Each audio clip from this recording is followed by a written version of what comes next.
lots of people proposing different things. Some people are saying, no, we cannot ditch 50-minute best of 3. Some people are saying we should do chess timers, which I think is a horrible idea. It's not actually ever going to work. Do not say chess timers in my vicinity. I will shut you down. It's not happening, okay? Logistical nightmare. They're not going to do chess timers. So then the easier idea. Great idea, by the way. I really think they are. I mean, we're not going to go down that no rabbit hole, trolling involved. No, it's not a troll. That's not a troll. I think they're a great idea if they, like you said, logistical nightmare, but I think that they make a lot of sense.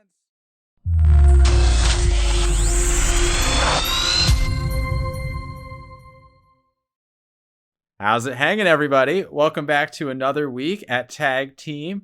I'm your host, Riley Holbert, joined by my two good friends, Mr. Andrew Mahone and Mr. JW Creewall.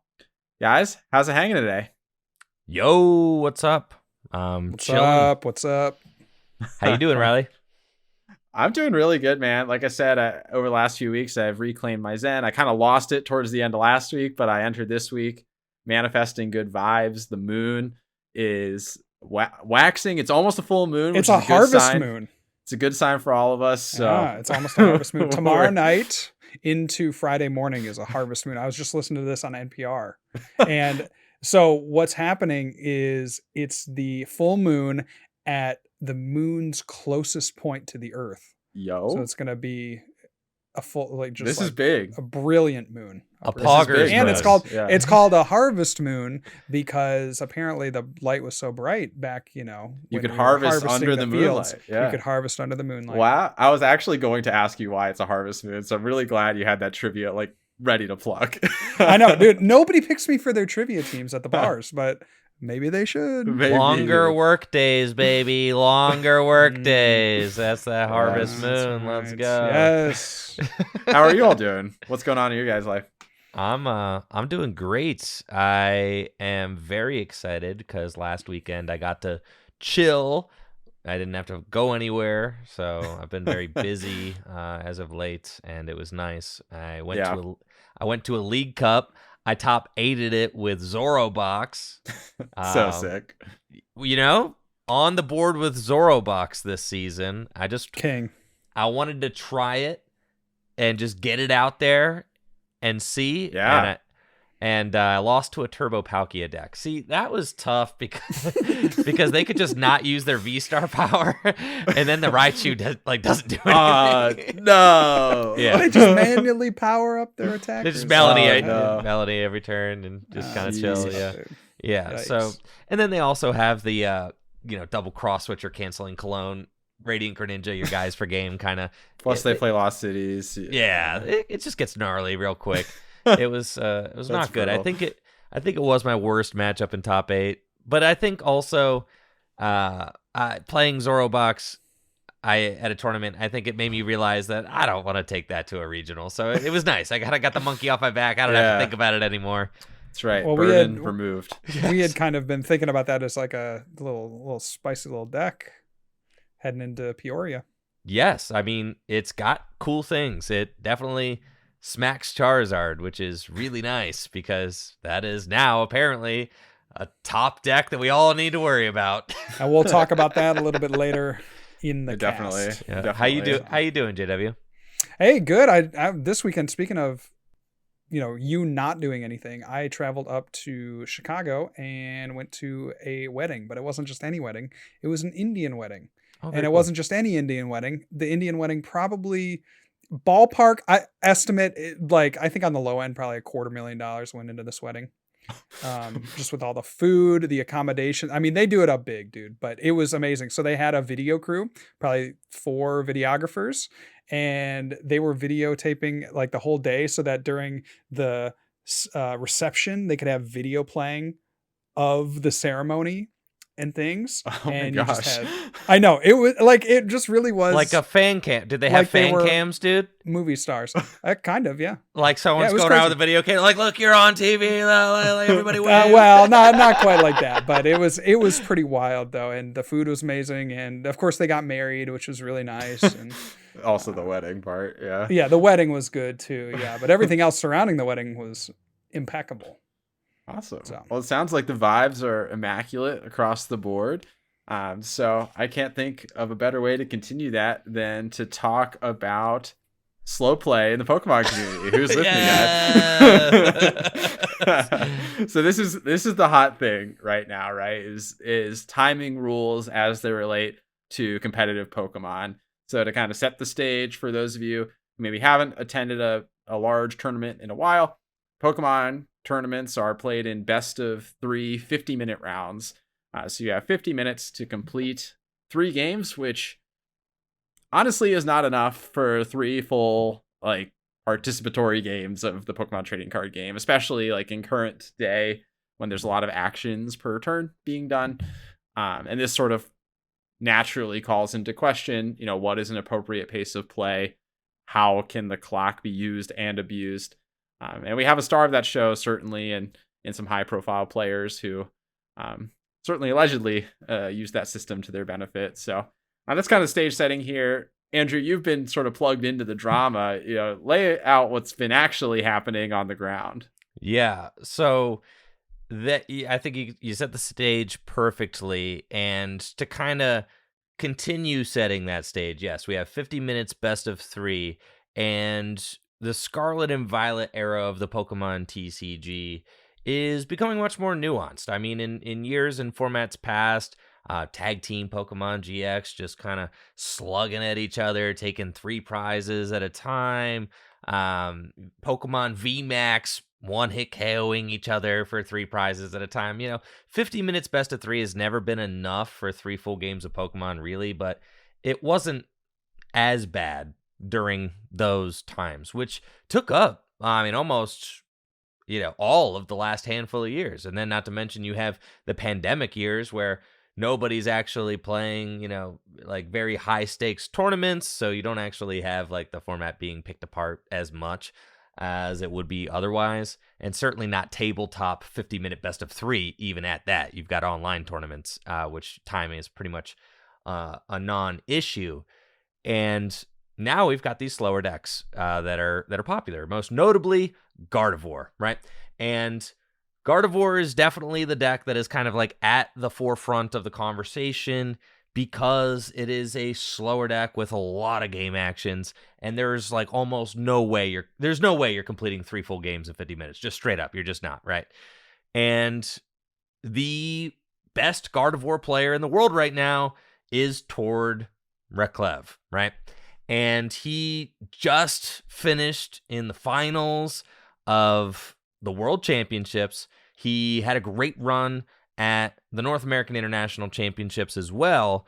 And he has been playing this deck for, pretty much in front of everybody, for everybody to see exactly how he pilots it and how he comes away, with wins, especially in scenarios where it's I win a 30-minute game 1, a 35-minute game 1, and then game 2 does not conclude, right? And the drama, really, the kernel of this kind of all started, I think, during his NAIC run, or right after.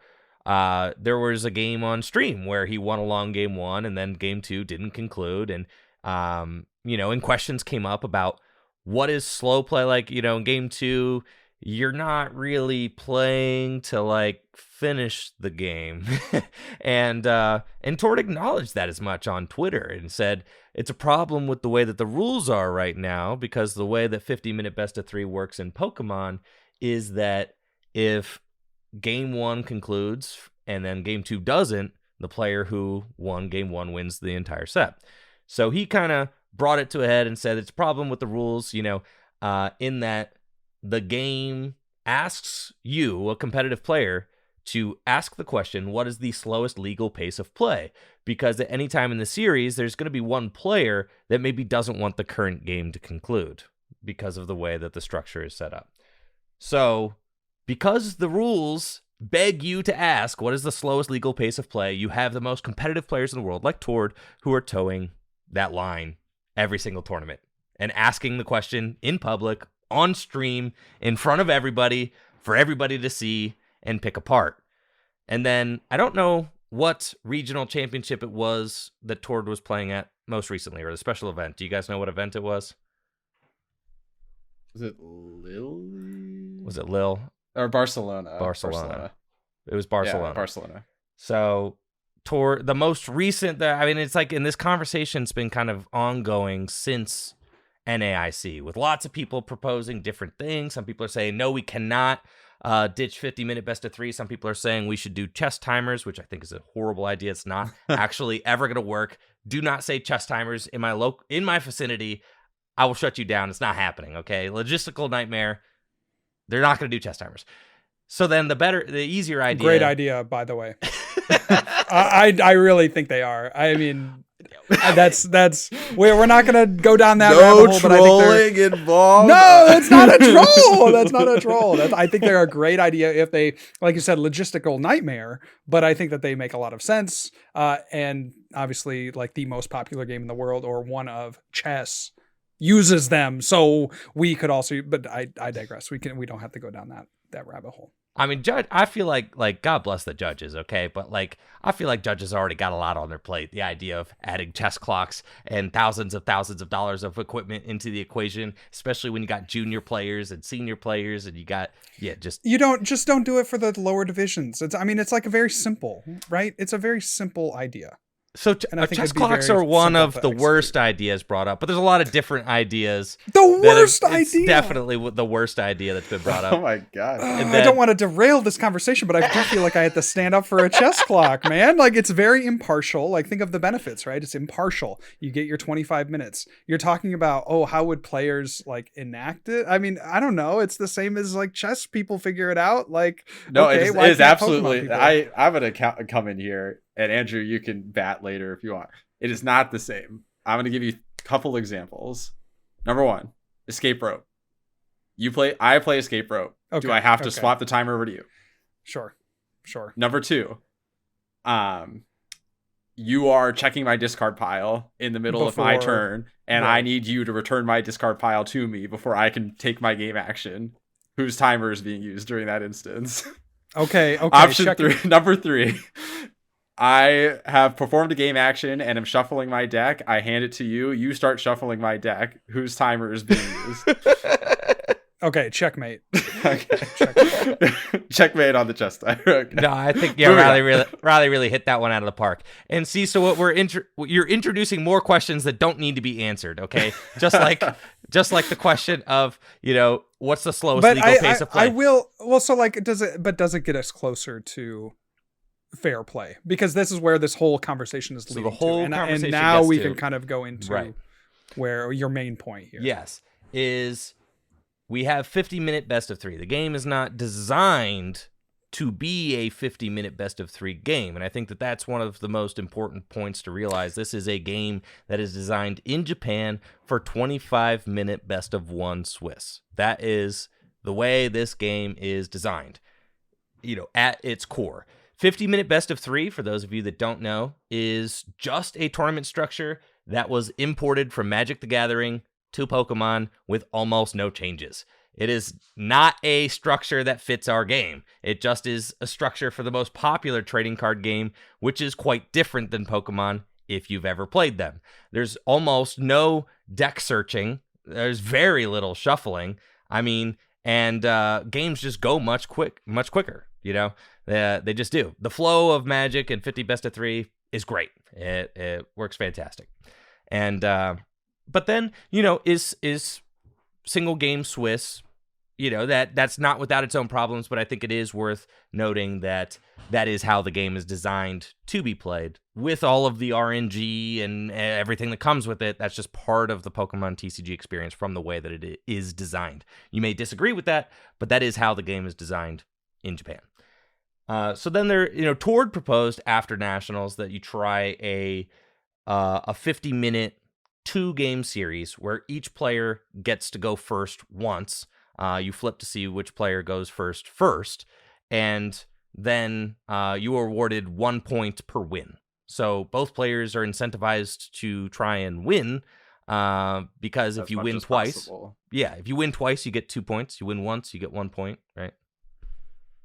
Yeah, it's funny that Tord mentioned that, because you look back in 2018, 2017, and a friend of all of ours Andrew Wamble actually proposed a similar structure on his website, the Charizard Lounge. He wrote a really great article about sort of the pros and cons of the different options available to us, like best of 2, best of 1, best of 3. I've always actually kind of been partial to that idea. I think it's not a bad proposal to the problem. I struggle to actually see Pokemon implementing it, to be honest, because I feel like that's the furthest away from what people are used to, and so it like carries a lot of inertia with it, right? Whereas best of 1 is like a much more, people play best of 1 all the time. They play it with their friends. They play it in league challenges. Best of 2 is like a whole new concept that would have to be like introduced and put into people's minds. Yeah, what I still, when I think about best of 1 versus best of 2 versus best of 3, particularly the best of 1 versus best of 3, which are kind of the two proposals that Pokemon has actually had tournaments under, the two structures that Pokemon has had tournaments under. I am more partial to best of 3, having played significant time in best of 1 regionals. It is always better to have more games to decide how your tournament run goes than less games. I would make that argument. But at the same point, best of 2 is a really interesting idea in that whenever there is whenever there's an incentive for a player not to play the game, that's going to lead to these issues of time that we're talking about. So I think there are a few things, and actually the rule was changed, right? That if a game doesn't conclude, that the set is awarded to the player that did win one game, right? And that was changed literally because of somebody abusing the system. Jason Klaczynski, the 2015 national champion, right?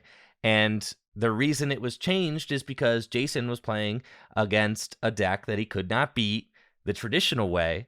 It was a stall deck, and he was not going to be able to take 6 prizes. So he lost like a 40-minute game 1, and then all he had to do was make sure that he had taken more prizes than his opponent, easy, because his opponent doesn't take prizes, it's a stall deck.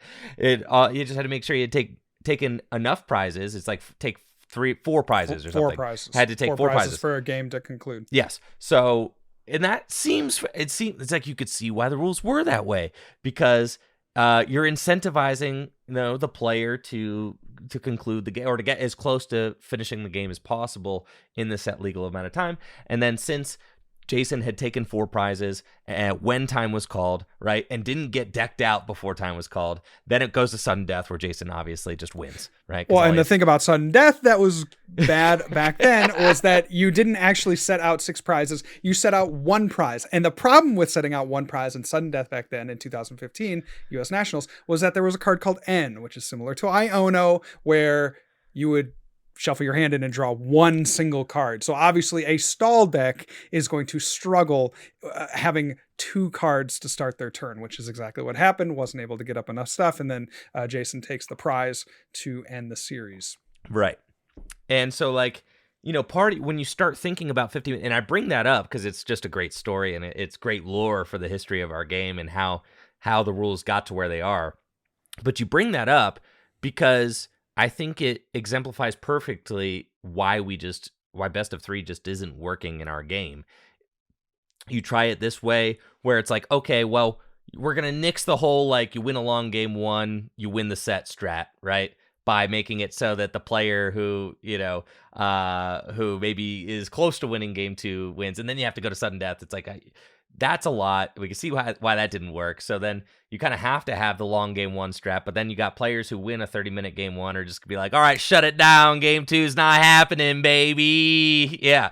And it's like, and you see that enough times on stream, and you realize, like, we can't actually continue doing this, right? You can't have your most competitive best players in the world playing against the spirit of the game and asking themselves, what's the slowest legal pace of play? So the only realistic option is to change the rules, in my opinion. I think one thing that is worth noting is Jason's instance of time abuse was also it top cut, right? I don't think any solution proposes removing best of 3 from Top Cut. No. Best of 3 will always exist in Top Cut. Everybody is in agreement with that. You've always got time. Best of 3 plus extra time, yes. right? So either 60 or 75 minutes. Right, and I think that is also a differentiator of Top Cut, though, is that you do have that extra time. Jason's situation was particularly unique because his deck was slow and his opponent's deck was a stall deck. So there's a lot of turnage, a lot of like nickel and diming of damage going back and forth there. So then I think, go ahead, Riley. Yeah, and I at some level I agree with you, right? Where the rules as they are laid out and the iterations that have been tried always are going to open themselves up to some level of abuse. I do tend to agree with you in some ways, JW, that like having more games will in aggregate let the better players win more often. So I want to play devil's advocate a little bit there. The most recent iteration of best of 1, in my opinion, was in a much more toxic era of the game in terms of like what you could do to your opponent in the earliest turns of the game. You think of like HGSS era when Tyrogues were clomping on each other. Like you don't have anything like that anymore, and like having entire rounds of your regional being lost to that in a best True of 1 donks. setting. So that's good. That's good. Yeah. You don't have turn 1 supporters anymore, so in addition to like turn 1 attacks, you don't have crazy things like Pokemon Catcher anymore. So like the game is a little more rate limited than it was before. Now granted, you still have some pretty toxic like early game cards that can like make or break an entire game, namely Battle VIP paths. But I don't think in aggregate, like I think best of 1 versus best of 3, you're still seeing like the better players are winning the most often. Would you disagree with that? Sure, but it is just less games, right? Sure. And so that's my ultimately I think I would be happy if it was best of 1 and we had whatever 19, 20, 21 rounds, right? But that's not realistically possible. So we are kind of towing this line. Do you have 14 in day 1 best of 1 rounds, or do you have 9 best of 3? Again, I would tend to favor the best of 3s in that situation. Sure. I would also agree that I would want more rounds in best of 1. I think you could easily add 2 or 3 without like changing the landscape of the day too much. I think it's a little tough. And I think one thing that both styles need to consider is sort of the between round logistics. One of the hardest parts of Pittsburgh in the early rounds was the match slip, like turn in and match turnaround. It improved substantially as the day went on and people were dropping. But that is a factor to certainly consider. Adding more rounds adds more of that time. I think you could sub in like easily 2 to 3 rounds and still, like when you account for the fact that best of 1 is so much shorter than best of 3. So here's a question then. Sure. To kind of bring this back into, what's currently happening. We saw it on stream. We've maybe seen it a couple times with Tord, and certainly there are other players doing this that aren't as popular and aren't as streamed as much as Tord. But Tord is kind of the poster child again because he is on stream multiple times every tournament that he goes to that is streamed, right? If he's doing well, and is playing Guardy every time, right? And is playing the same deck, right? Like he's not out here busting out Miraidon, right? Like it's just not happening. No. So. Be sick though. That would be sick. Is what Tord's doing cheating? I think that's the question, right? And part of what made us, kind of bring this back up and want to talk about it this week is that, it's buzzing around. I mean, like Gabe Smart just released a video. It's got 10,000 views where he just directly calls Tord a cheater. Tord caught cheating is the title of the video with a question mark, and it is Tord's face. It is Tord's hand with a red circle around a pal pad. It's like, okay, that's about as brazen as it gets. It's like, and then you get into the video and it's a little bit more of a nuanced discussion, but that is thumbnail obviously implying he palmed a card on the thumbnail. yeah Which is not the case. I'd be livid if someone made a video like that about me and I had not been cheating. Okay, because like that, you're basically you're saying he's cheating. There it is. Yeah. You know. Yeah. I mean, I kind of do think what he's doing is cheating, but the problem is the rule in of itself is kind of a fuzzy rule, right? So the rule is that you can't change your pace of play based to like accommodate a game state, basically. Like you can't try and slow down with the goal of preventing a game from finishing. The problem is though, like how do you prove that you're slowing down specifically with that intention? In a losing spot, you are more likely to like be thoughtful about your actions and like try and finagle the game out however you might be able to. And like how do you objectively definitively prove that that's what Tord is doing? You can make all sorts of arguments like, oh yeah, like obviously he's doing it with the intent of this game not finishing. And like, yeah, I do think he does those actions with games, the intent of games not finishing. But like the intent part of that argument just makes it impossible to like actually realistically enforce.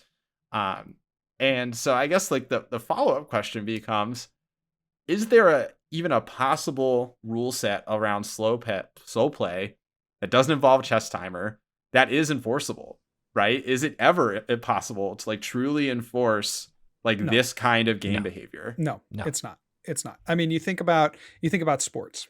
Okay, here's an example. Most recent example, Notre Dame fans. Last play of the game, Ohio State, Notre Dame this last weekend. Notre Dame's caught on the field with 10 players. Okay. It ultimately, if they had an 11th player, would it have changed the outcome? Hard to say because Ohio State was at the half-yard line and just needed to get into the end zone to win the game. Right. So, but coach comes out later and says, you know what? We should have had a hand signal for our defense to intentionally take a penalty such that we could reset to get that 11th player on the field. So in that scenario, are they cheating as the Notre Dame football team by intentionally taking a penalty, which penalties are supposed to signify game-breaking actions? Right. So is that cheating? And I think a lot of people would say, no, that's not cheating. Like that's just gamesmanship. That's just making sure that you're taking advantage of every possible opportunity that is laid out in front of you. And I think that is the exact same thing that we're seeing when these conversations come up. Is somebody slow playing? Is somebody, working around the rules? Well, sure, they're working around the rules or they're working to the, boundaries of the rules. But is it cheating? I don't think we can make that argument. And I think it's just such a weird argument to make because we don't say the same thing in sports if somebody tries to gain that type of advantage, but we do say it in trading card games. It just seems like a double standard to me. I fundamentally, I get where you're coming from. I do think it is worth noting it is explicitly in the rules that you aren't supposed to be doing this kind of thing, right? With the intent of like drawing games to time, right? Which is different than like, there's no explicit rule in football saying that you cannot get a penalty and then put an 11th player on the field, right? Like, sure. I mean, I guess. But I get the stance that you're taking. I do. Play within the confines that you're given. And that's what Tord is doing, right? He realizes that this rule is not truly enforceable unless you take it to egregious extents. And so he pushes that boundary, like as far as he thinks it is safe to take it. And that's the problem with the rule is that there's a general guideline of 15 seconds per game action, right? But everybody knows that doesn't actually even exist because everybody, sees people take a minute on their first deck search, right? And it's like, okay, so 15 seconds didn't matter then. And like, but some game actions are quicker and some game actions are a little bit slower. And everybody kind of understands that, right? But the problem is at the end of the game where you're playing cards and taking 10 seconds and playing another card and taking 10 seconds and doing a little shuffle here. And then I'm going to think, and then I'm going to look at my hand and then I'm going to think, and then I'm going to play another card and do another deck search where nothing changes. And it's like, okay, the rule was 15 seconds, right? But like you are doing things in a way where it's like, you're maybe not trying to finish the game. And the problem is, in the video that was created this week is that Tord took a 4.5 minute turn on stream at the end of the game. If his opponent had 3 prizes remaining in game 2, right? And if Tord's turn concludes at any time in the 4.5 minutes, right? If Tord's turn concludes, then his opponent will be turn 0, and he'll have enough time to finish the game. And his opponent at this point is just like rapid fire, just like, attack, go, and then, to contrast that against Tord, who is just like, I'm gonna just take my merry time for sure. And it's like, and Tord is not obligated to play at the opponent's pace, but I think that Tord is airing out this issue with the game in that pace of play is an impossible rule to enforce, and it is wrapped up in politics. It's wrapped up in favoritism. It's wrapped up in whoever is judging. Remember, we had a world championships not too long ago have a slow play penalty. Yeah, like literally in the finals of Worlds. Yeah, against Henry. Yeah, that was really rough to see because there was there was a knockout and Shintaro was trying to figure out who to promote. Yeah. Which Pokemon to promote. From what I remember, he was asked by a judge to make a decision, took a few extra seconds to just make sure that it was correct, and then ultimately was issued a slow play penalty before he could put up his Pokemon. And then did really change the outcome of that game. And you have that contrasted with like what's happening right now with Tord, not like no warnings, right? And it's like, whoa, to go from seeing like a slow play penalty just kind of smack down in the finals of Worlds, and nobody liked that. People were like, whoa. Everybody booed at the stadium. Yeah, it was right. Yeah. So we don't even want these penalties to be enforced, right? We don't. So then the consequence is then you have the other side of the coin, which is where the time is being explicitly taken advantage of. So the rules need to be changed. And that's just kind of, I think, exactly where the state of things is. The rules need to be changed. 50-minute best of 3 is a broken system for the Pokemon TCG. It is not working. I do not think that there is a solution that works for it. And I think it's got to go to either single game Swiss or best of 2 Swiss or some other system that determines points for each round. Yeah, best 2 out of 3 I think was really great, like you mentioned before, for a VMAX era, for an ADP era, that you were just taking prizes. Potentially you're finishing the game in 3 turns, 2 attacks. Very good for that style of format. But now we have much more intricate decks. You have a lot of more stage 2s, more actions. You have Lost Box that's doing a lot of things. You have Guardy that's doing a lot of things, and even the fast decks like Mew or Miraidon can do a lot of things in their return. So might be worth revisiting. Certainly is not something that Pokemon has shied away from in terms of changing the tournament structure. And hopefully there is some, kind of conclusion to solving this problem, because yes, it is a big issue right now. It is a big issue. There's thousands of dollars on the line for this kind of stuff. And hopefully we can get this sorted out. I also just want to explicitly call out, I pulled up the handbook on the side here. JW and Andrew, you both mentioned the 15 seconds. I just want to also be clear, you can't take 15 seconds on every action, and don't do that ever in a tournament. This is a quote, players attempting to compartmentalize their turn in order to consistently use every second of the time allowed for these actions, 15 seconds, will be subject to penalties associated with stalling. So, that's kind of the thesis through which all of this is being analyzed. And again, that's why I do believe that Tord is abusing the rules of the game. So, on the face of it, though, my personal preference would be best of 2. I think that's a great compromise, and it rewards players for actually finishing games of Pokemon, which is what we want, right? We want games to finish. So it is, and I think there's a couple other notes I had before we end up pivoting. I think the element of RNG, it's a serious concern. I get it with single game Swiss, and that you don't want randomness to decide your tournament. It is a game where randomness is involved. There's no eliminating that. We are not chess. If you like a game without as much randomness, chess is going to probably be that game for you. This is a card game. There's going to be some level of randomness. But something that I think was really interesting, Chris Fulop, who is a Worlds finalist who happens to live in Northeast Ohio, brought it up to me. He's he's an old-time player. He's been playing for literally ever. And he's an advocate of single-game Swiss, as is Michael Pramawat, who just finished in the top 4 of the World Championships. He is also a big advocate of single game Swiss. So you've got some old time big name players in the Pokemon TCG who are on this train.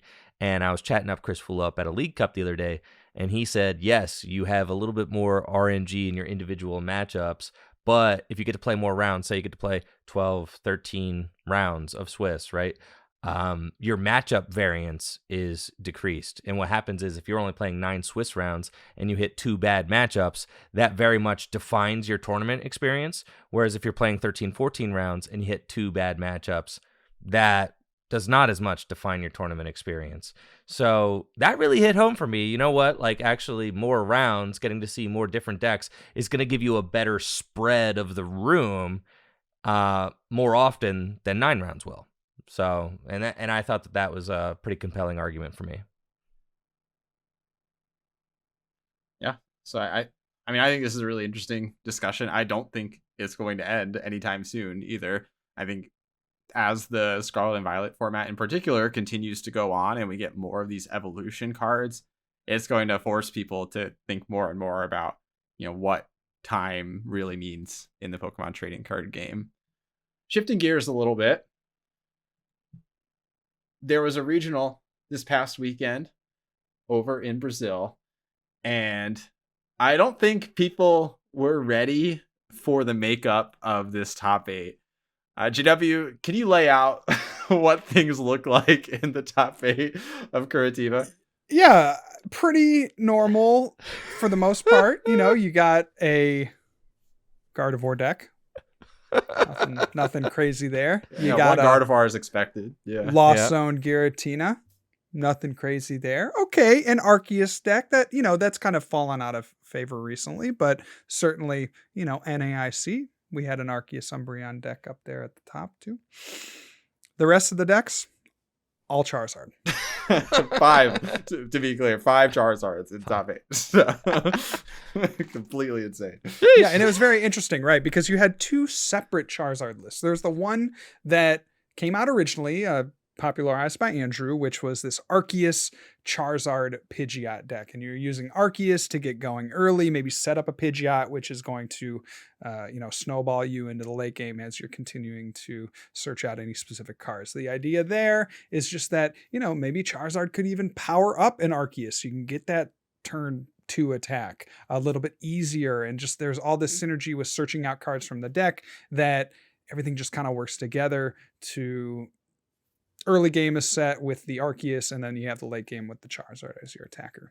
Another Charizard deck that had emerged recently that didn't fare too well in Brazil was the Lost Zone Charizard, and this you used the Lost Zone engine with your Cramorant as an early attacker to just kind of, put a little bit of pressure on the opponent. You're building up a big hand with your Choruses until you can get into 1 or 2 Charizards and set up a checkmate scenario into your opponent's board. It's also with calling out Sableye fixes a lot of Charizard's awkward math. When you're that's a really great point. And you can have a nice board of 1 prizers until you get those, big Charizards set up and maybe disrupt the opponent.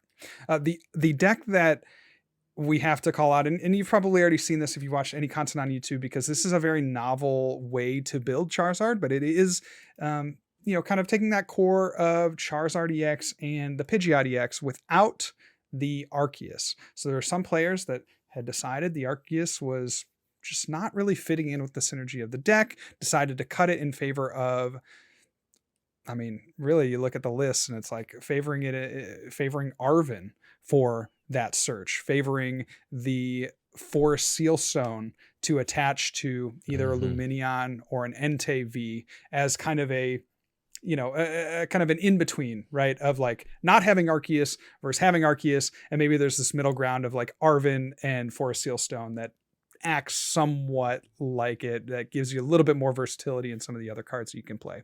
So this list came into its 4 at the Brazil, at this regional in Brazil. And it's really, I think, one of the better Charizard lists that I've seen, and I've been playing with it quite a bit, trying to wrap my head around it. And it's really worked out well. Yeah, it's funny too, because like in some ways, Arvin gets you anything that you would realistically be grabbing with Starbirth, right? Because you're getting probably a rare candy or an Ultra Ball, right? Like the missing piece of that equation. And then you have a Forest Sealstone, which will take your V-Star power to get whatever other card you want, you know? So Arvin in of itself is always a guaranteed rare candy Charizard if you have access to Forest Sealstone, right? Because you can get the candy, Forest Sealstone for Charizard, or Ultra Ball, Forest Sealstone for rare candy. Like, you always have access to rare candy Charizard off an Arvin if you have a V Pokemon to attach it to, which means a Luminion is always a guaranteed Charizard, right? If you already have a Charmander in play. So that's pretty cool, and like very explosive. You know, it kind of forgoes having alternative attackers. You know, you have the Entei and you have Radiant Charizard. Otherwise, though, you're really just trying to streamline the EX and attack with it as much and as frequently as possible. I admittedly haven't played this list a lot myself, but I've played against it a lot online. It's certainly like the hot topic of the week, and it sets up very consistently. If you have a deck that can't answer a 330 HP behemoth, you're losing to that deck. Yes. And I think I really like this this winning list from Brazil. And, you know, when I was originally tooling around with stage 2 decks, again, I mean, because kind of like Guardy and Charizard are kind of forcing us to do that. Guardy's a different beast. It doesn't need to find the rare candies turn 2, right? But pretty much everybody else is looking for those as fast as possible. So Guardy doesn't even play 4. Crazy. Might not even play 3. Might not even play 3. So Guardy's a different beast. But for Charizard and for all other stage 2 decks that don't have a broken stage 1 like Kirlia, they need to play the old-fashioned way, finding those rare candies. And for me, Arceus was just the way to find the rare candies. I didn't like having the Arceus in play necessarily, but it just gives you the rare candy Pidgeotto, the rare candy Charizard you need in order to get moving. And if you've ever tried playing this deck without specific search like that, where you're just maybe playing Bibarel, Pidgeot, Charizard, you know, like that list just felt like a total pile. Like you're just kind of shuffling around, and like it felt like a small miracle if you ever found a rare candy and a Charizard together, a rare candy and a Pidgeot together, and you could actually get going. But I love the look of this list because, like you guys have said, that Arvin and the Forest Sealstone gives you that immediate search that you need in order to get the deck set up and moving, and then Pidgeot quick search just takes control from there. And once you got a 330 hit point behemoth in play with a irrelevant weakness, it's going to be some very serious board stability that you've got on your hands. Yeah, and the thing that has always impressed me about Charizard, and I lost to a Charizard deck in Pittsburgh. You know, it certainly is something that, you know, people have been playing. It just hasn't seen a ton of success at the majors in the States, and now we're kind of starting to see these new builds crop up, both in tournament play and certainly online, people copying it. But one of the things that does really impress you about Charizard, and is the selling point of the deck, is that late game checkmate scenario that they can set up. If I'm playing against a Charizard deck and they have 2 Charizards down, that's like pretty much it, right? Like that's the end game that they're trying to get to, and most of the time they're going to win that game. And so if you disrupt them enough, if you you know, are able to maybe go through a Charizard really quick before it gets meaningful damage or something like that, and they aren't able to set up a third, like there are some scenarios where that doesn't equate to a win, but in most cases, getting the double Charizard down just spells game over for most decks that it plays against. And I would agree with that as well, right? Because when you think of Charizard, most decks can't knock it out. Like Miraidon can with a real big stretch of energy on a Raichu. Gardevoir can. But otherwise, like Charizard's basically guaranteed to take a hit unless it's slinging off like a Shaman V or something. So Charizard can take those like 2-for-2 trades early game, even when its damage is a little weaker, as long as you have the follow-up Charizard, which will then be doing more damage and now be trading like 4-for-2, right? And it's just so brutal, like how quickly it ramps up. And in addition to like the HP and the damage that it's doing, it powers itself up. I think also an important call that I want to make is Path to the Peak is significantly less played now than people are really expecting it to be at the start of the format, which has allowed people to play these much greedier Charizard lists, right? Like relying on Arven and stuff would not be viable if you were expecting like Path of the Peak to be everywhere. But because that's not super in vogue right now, you can get away with just playing like Tulosity and some Vacuums and Arvens as your primary supporter, because you're not really worried about your Charizard and Pidgeot getting stunted anymore. You look at the makeup of this cut, and yeah, that's like a reasonable call to make. There was one Path to the Peak in the entire top 8, one copy of Path to the Peak in the entire top 8 outside of the Giratina deck, which obviously Giratina is like featuring Path. So I think it's just like a really it was well positioned at that tournament in general, Charizard was, and this build of it more than any like took advantage of that position. We should talk about that. What makes Charizard well positioned in a metagame? I think you kind of alluded to a lack of Path to the Peak, but are there any other factors that, or decks that, kind of have to this point in other metagames maybe stifled Charizard? I've always felt like, yes, Charizard doesn't like Path. I mean, you look at, places where Charizard's doing well. You look at places where Charizard's not really showing up. And I mean, in Japan, I feel like it's not nearly as big of a deck. And I felt like I've been seeing a lot of Path in Japan still right now. And it makes sense with Mew EX legal, which is the meta that we are going to be playing in Peoria, right? In just about a week and a half's time. So we haven't actually gotten a great look at, that meta stateside yet, which I think is going to be really interesting come Peoria. But I've always felt like Giratina V-Star Lost Box was just a horrible matchup for Charizard. And if that deck was getting punted around at Pittsburgh, then that could really, I feel like, open the floodgates for Charizard to do well. Yeah, it is interesting to note that Charizard did beat Giratina in the finals in spite of sort of the meta call that was made and the fact that Giratina is sort of that deck into Charizard. I don't have like pure through line vision into the finals and what happened there. Like maybe there's some weird stuff going on, but it was able to overcome the matchup all said and done. Though you could also make the argument that Giratina probably played multiple one or more Charizards to get there. I think another deck that's worth considering that I believe has a decent Charizard matchup is the Inteleon Urshifu deck, which continues to be kind of like that off meta pick. You Yoga Loop the Manaphy, and all of a sudden you're rapid flowing the next turn to Manders, and life is miserable. So I think that's another deck that can really put the hurt on Charizard unless they get up really, really fast, which is possible, right? Like, especially if they go first. But I think that's another deck that can really put the pressure on, if nothing else.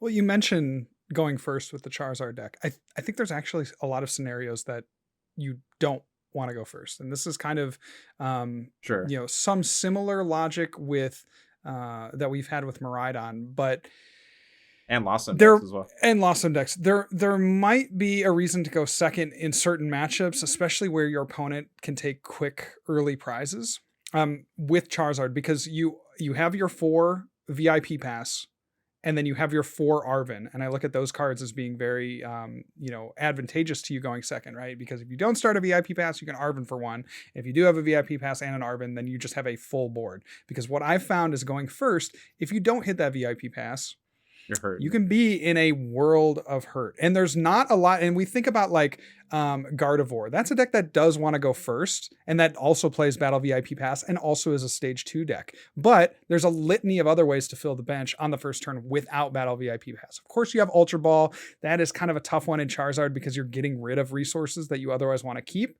You have, though, in Gardevoir, you have your Fog Crystal, you have your Level Ball, and then you have most of your Pokemon with 1 retreat to get into a Mew. And so Mirage I think Step even if you happen to right, and Mirage Step if you get if you stumble out of the gates, right? So there's a lot of different tools that Guardy has access to get that board established.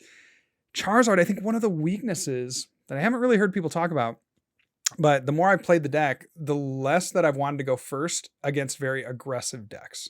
So these are the Fusion Mews. These are the Lost Boxes. These are the Miraidons. I think you actually do, and arguably even the Lost Zone Giratina decks, I think that you probably want to go second in those matchups just so that you have access to 4 more cards to be able to fill that bench, with gaining access to the Arvin. Because a lot of times, if you're going off the winning list, if you're playing that winning list, you got 4 VIP Pass, you got 2 Nest Ball, and the Ultra Balls you really want to be saving for the Pidgeot, for the Charizard.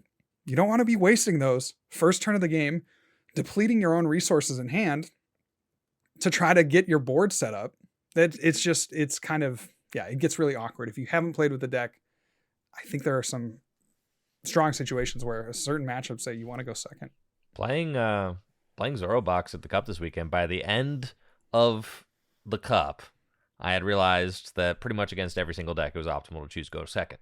And it was because you just run the risk of getting run off the board going first. And that's in a deck that plays 4 Nest Ball and 4 Level Ball. And you just might not open enough of them.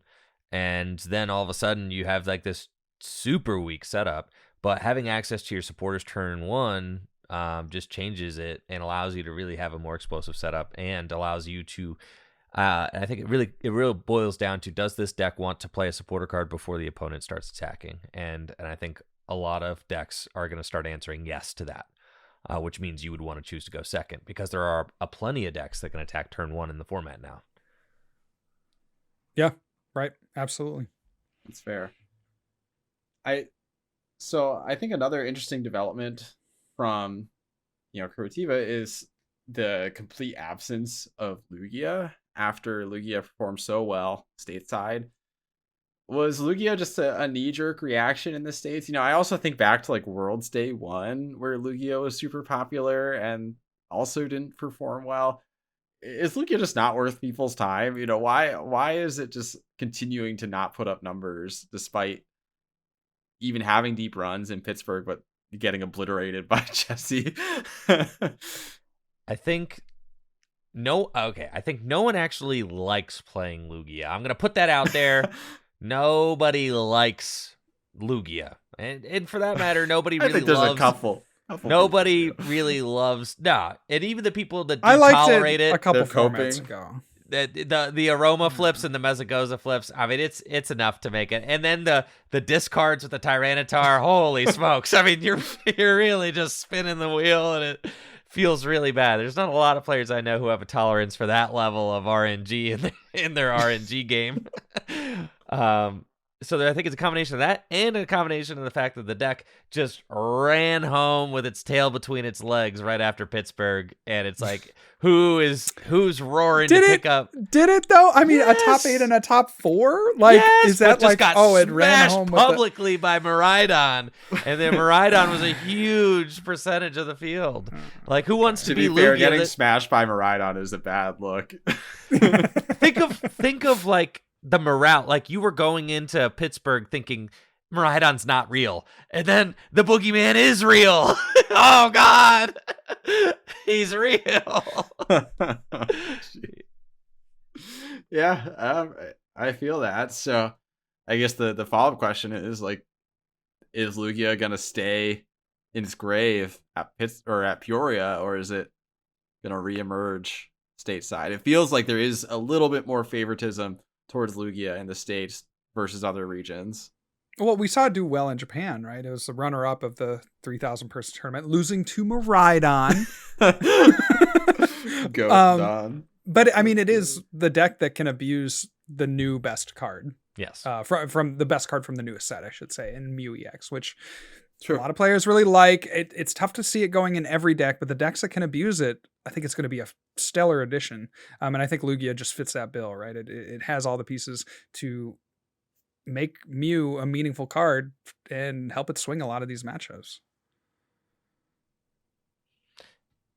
Yes. It's true. I does it swing? Swing feels like a strong word. What is Mew doing? I mean, I think it smooths things. It gives you another option. I don't know. I think people will play Lugia. I think it'll show up. I think it'll be a top 5 or 6 deck. I think Charizard will be better represented at. I think Lugia's problem is that it can't beat Charizard that Yeah. well. I think Right? Charizard will Like- be that deck. I think Charizard's a top four deck at. Like, what is a Lugia doing versus a Charizard EX in the active position? It can't even one hit KO it. You're playing Breloom V and 2 Impact Energy. No. No, it was bad. I was looking through. I was like, Hold okay, what grass attacker could Use an impact Lugia energy. play? And there's a Breloom V that's grass colorless. It does 140. Oh No. man! So you would need 2 Single Impact. strike. And Two two single which is strike the energies. two Impact, which is the color, which is the rainbow And for 2 single strikes as well. Yeah. So you need 4 energy. And then the next Charizard comes up and knocks it And out. blast. And then And then you play your second Breloom Flip and the the other last 2 2 impact impacts. energy. The last 2 impact energy. You earned back. And the last 2 single strike. that's Oh, coke, bro. No, no. you use Mew to knock out the final one. That's what you do. only Well, if right, they're at 1 yeah. prize. Yeah. Yeah, well, you think Well, you can use justified one gloves, prizer? bro. I'm telling you, justified gloves. Mm. Justified In gloves is like, Lugia? no. Well, in any deck, unironically, justified gloves might. I mean, the You can also play Cobalion. cleansing gloves saw play. Yeah, you could play Yep. Cobalion, right? I think. Yeah, I actually don't think that's a bad idea, Andrew, because you get to the 4 prize turn for the Charizard, and then you're knocking out with the That's what Mew, I'm and I think saying. that's very reasonable to do. You can also go the kind of glass cannon route and play a VMAX, an Urshifu VMAX, single strike Urshifu VMAX. Do 330 that way. So we might say, like, Lugia has these answers, right? And it's just kind of about, do you respect Charizard enough, right? Do you respect Charizard enough to play the single strike Urshifu? Do you respect Charizard enough to play the Mew and potentially a damage augmenting card alongside it? So I think but you do bring up a good point, Andrew. Like, is Charizard going to be a deck now? Like, heading into Peoria? Absolutely. Like, I am respecting Charizard heading into Peoria. Am I going to be playing it? Not likely. There's still a chance. Coward. No. And that's not to say that it's a bad deck. I'm not. Yeah, coward. right. Coward. That's not saying it's a bad deck. It's, there's other things that I've been cooking, but there is a level of respect that I'm giving Charizard that I hadn't in the past, all because of this one tournament. Bringing out a list that the winning list, I feel like is very reasonable for a It deck is. in this format. I feel like it can really contend, and I feel like a lot of people have had these Charizards in their binder. They thought they were really good. Tournament success didn't really pan out. Now they're ready to bring them out. I think this is going to be a hotbed, pardon the pun, for Charizard. I would predict a top 3 deck somewhere in that 12 to 15% range. Yeah. People love a new toy. Yep. They do. But the thing is, they didn't there was enough doubt that they didn't play it at Pittsburgh, right? Well, but look at this. Electrifying. 5 out of 8. It Yeah. won. Yeah. Well, I mean, because But that's not even so much the new toy as like the new hotness, right? Like this is but I mean, we saw the same thing with Miraidon, right? Miraidon was nowhere. And then it gets a couple of top 32s at Worlds, and then now you see it everywhere. I see it everywhere, and it's not like taking any credit, but it was a 0 deck. Like, it was 0. That was all it was you, nowhere, man. not on the all you, radar. buddy. Yeah, thank you. That was, yeah. I'll take a little bit of credit. Yeah. It was nowhere. It was nothing. There was nothing. 0 zip, nada. Has a couple of results, not even top 32s at Worlds, not like incredible results, not like 5 out of 8 at a regional.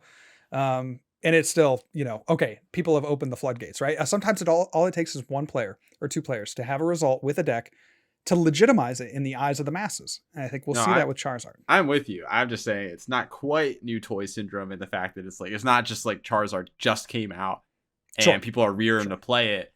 It's that they are now validated that it's a possible deck that they can play and they're ready to charge forward. My argument is that the toy that is new is the build. Is the deck list. Yes, Yeah. it's not the Charizard. People were excited about Charizard. that in some ways that's new toy syndrome, yes. But now it's like people have the new list. New list. Yes. Yes, I sling this baby right into TCG Live, and oh, I got the exact 60 right here. I spent my credits on it. Yes. TCG Live makes it too easy to go on the ladder with the Charizard deck, man. You get most of it for free. And now I play against 60% Charizard decks on the ladder. Easy. Yeah. Well, okay, so I think we should take the last couple minutes, just talk about if Charizard's real, what does the rest of the meta look like? Because I think we hit on, okay, maybe Path is a little underplayed. In response, do we see Path become a little more played? Do we see players, really switch up their decks? Do we go back to maybe, more Giratina based decks, whether that's Lost Zone Giratina or, dare I even say it, Arceus Giratina? There's a few things. Are there people trying to fit grass attackers into their Lost Box list to target down Charizard? Like, where do you see the metagame going from here? Now that, again, we're kind of predicting for Peoria, Charizard would be certainly a top 5 deck. I don't think that there's any way that Charizard's not a top 5 deck. Like, you are probably going to be playing 1 to 3 rounds of Charizard day one, just because, again, of how much we would expect it. And certainly I think could break into that top 3. So with that in mind, where do you see the meta going? I think first and foremost, I want to make something clear. Don't play Arceus Giratina. Right. Further discussion can resume. Arceus decks are still bad. All right, now you might be thinking it's time to build an arc pile. I tried that. I know you're thinking it. I know you're thinking it. Just put the grass attacker in there. Save yourself the time and the trouble. I've been there for you. Arc pile with Shaman. No. Arc Pidgeot, Shaman. You're right on to the Shaman. And then yep. Oh, no. No arc pile. It can have an answer to everything, Riley. I know. I've been there so many times. It's not worth it. So I'm going to cede the floor, but I really want to put that out there. Just don't play the arc pile. I think, I mean, I've spent the last couple weeks, or I guess when was this regional? Was it this past weekend? I guess so, right? Yeah. Yep. Yeah, it was like 4 days ago. Every day on TCG Live feels like an eternity. It's a week, and it's bro. I streamed for like 8 hours on live the other day, and I think I melted my brain cells. Yeah. It's like this is like a classic. Have you guys seen the meme like "What a week, Captain"? Or like "What a week, Captain"? It's only brother. Wednesday, It's Wednesday. Like literally, I'm like 2 weeks. Oh God, it's been 4 days. What a month, dude! What a month it's been at Charizard. Frankly, yes. So that has been it's been a heck of a 4 days here playing against these decks, but they are scary. And if you don't have something that deals with them, they will set up on you. You will have to knock out 3 of them, and it will be a nightmare. You maybe got 1 Pidgeot EX you can, cheap shot, and then maybe only have to knock out 2. But these things are scary. They will go. I think every time I get them, I get down to my final 2 prizes, and I'm like, how much damage did I do? Holy 300, good God. Every single time. I'm like doing the math. I'm like 3, 6, 9, 12, plus 180. Yep, that'll do it. Yeah. It's scary. It is very scary. The board is sparse. There's not a lot of, there's not, they sometimes have Luminion, but these dudes are scary. It's tough. Yeah. So I guess what do you think can respond to Charizard then? You've been playing a lot. Clearly, you had your 8-hour session the other day. What can handle the heat? I mean, that's the question. I'm not comfortable playing. Oh, come on! It's not like it's a good. I'm not comfortable deck. playing Miraidon into it. It's not like a crazy deck. It's not a crazy deck. I mean, like I feel like what I'm hearing from you, Andrew, is like, oh, it's the best deck ever created. Like, it's not that. It's a good deck. It's a very high tier 2 deck that I think we'll see a lot of play. You think it's tier 2 still? I think it's high tier 2. Yep, absolutely. Yeah. So what do you think then? What do you think is kind of occupying that too? Well, now you're going to challenge me now just because I gave one dissenting opinion. Now Okay. you're No, going to I'm ask just me I'm asking what Okay. your No. opinion is. So just go through the list. All right.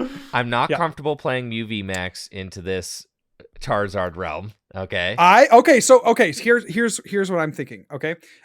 Before, and this is with the caveat that I haven't played against this exact build, but in my experience against Charizard with other decks, here's what I would consider reasonable, like favorable into Charizard decks that have favorable matchups into Charizard. So I would say Miraidon with Path. I would say Arctina. I would say Tina. I would say Lost Box. Again, just the speed. Those are like kind of the four decks. Like I don't think Lost Box is particularly afraid of Charizard, and I would expect Lost Box players to play a Mew, and they're playing a single prize game anyway, so they will get that 2 prizes at the end of the game, guaranteed. So those are some of the decks that I look at. Like a couple that play, 3 that play Path, and then one like Lost Box. I think is just still going to be good. Maybe they play a Hawlucha to counter the 70 HP Charmanders or whatever. So they're taking 2 prizes there. They might take 2 prizes with the Greninja, and then they're certainly taking their last 2 prizes with the Mew EX. I think that's where I'm looking. Like Lost Box players, you're safe. How is this not a tier 1 deck if Guardy's afraid of it, Mew V Max is afraid of it? That actually Guardy. I don't even think Guardy is afraid of it. Right? Because you force them to go first, and you just set up better, and you have a 1 prizer that blows them up. They have to consistently find boss. Yeah, And we've seen that Guardy. What's that? It's not hard. Well, yeah, but then I can knock out your Pidgeot. Like, I can either knock out your main dude, or I can knock out your Pidgeot. Like, Pidgeot's a free 2 prizes, and I can knock it out with a 1 prizer.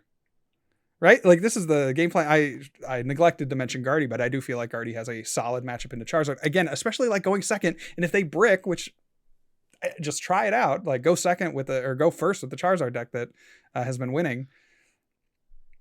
You're going to find that you don't set up very well. And Guardy can absolutely take advantage of it. But I think even going first, Guardy is just more consistent, faster, and can one-shot with a 1 prizer. Yeah, I do agree with you that Guardy can keep up with Zard. I do think if Zard gets out of the gates first, I think generally. What do you mean get out of the gates fast? What are you talking about? There's reversal energy, bro. That's like the ultimate like. Well, the problem is you still need all those energy in the discard reverse, pile, boom. right? Like you still need all this energy in the discard pile, and Zard is able just to continuously stream that like for free. If Zard gets a turn to attack, it's usually ugly for Guardy. And you saw this you saw the difference in that in the slow play game that we were talking about that Tord played against the Charizard, right? Where like they got a Zard up, just fast. like on turn 2, and it was like an unbeatable game state, and then we saw the Palpad situation going on, and that's so I think Zard is still favored. I do think Guardy can keep up like that. Tord won the game 1, for example, but I think the general aptitude of the Charizard deck is favored versus the general game plan of the Guardy deck. Yeah, I mean, I don't know if I agree with all of your statements. I don't think Arc Giratina, for example, is a viable choice to bring to a tournament, period. But I'm not really trying to attack with Arceus and then attack with Giratina my following turn, but that's just me. I'm just built different like that. So yeah, true. One other deck. What if we talked about DTE Mew? Absolutely not with the Charizards, man. I DTE like Mew. You got 4 Path, bro. You got 4 Path. You got 4 Grabbies. Yeah, you grab them. Grabbing the put the Charizard bottom of the deck. Judge, Path, grab him.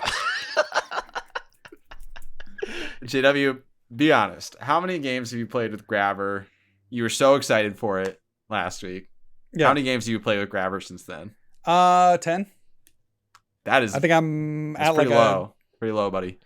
7-3 record or so. Okay, but it's been fun. Grabbing. I mean, when it hits, bro. When it hits, when you grab her. when you be grabbing. They don't forget. They There's don't nothing forget. better. Yeah, no, that's for sure. Yeah, that's right. Nobody right. forgets the first time they get grabber. Yikes. And then you hit him with the thumbs up emote. Hit it with the thumbs up. Judge, grabber, Oh. thumbs up. Yeah. Yeah, man, I'd be yapping to my friends in the group chat after that one for sure. That's fair. So yeah, I guess DTEMU and grabber is also, kind of the way. I think next week we'll have a lot of really exciting stuff with Peoria coming up on the radar. So I'm super excited to see where things go from here. Charizard coming out of left field at the very tail end of the Obsidian Flames format was not the twist I was expecting, but I welcome a meta shift. I always think it's fun to see how the game responds. So I'm excited to see where things develop over the next week. Andrew, JW, any final words of wisdom for our listeners out there who are looking for sage advice? Play your favorite deck. Yeah, put down the Wigglytuff. So Yeah. Absolutely not. Wigglytuff is the only card that could survive that 5 prize Charizard. So I am now, last week, God, how far we've come since last week. I've played some games with Tuff. man, what a year. Yeah, what a year. But last week, Riley said that Wigglytuff could top 64 regional. I'm saying JW was right. That card is so pits. Ain't nothing good happening with that thing. Look, man. Someone needed to take the Wigglytuff stance for content, and I was willing to be that Fell guy. on the sword.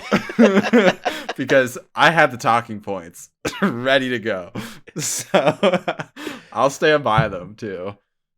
So is Wigglytuff the answer to Charizard? We'll leave you with that. Is it? Might be. Only one way to find out. We'll catch you all next week. Be sure to check us out on social media. You can find Andrew at EnjoyFriend, JW at RealJohnWalter, and myself at Smiles with Riles. The Tag Team Podcast is also present on the Twitter app at Tag Team Pokemon. We also record the podcast live every single week at twitch.tv/FlexDaddyRighteous. And you may be listening to this on YouTube. If not, you can find it there at Andrew's YouTube channel, Tricky Gym. Again, thank you all so much for listening and the consistent support. And we'll catch you all next week. Peace. See ya.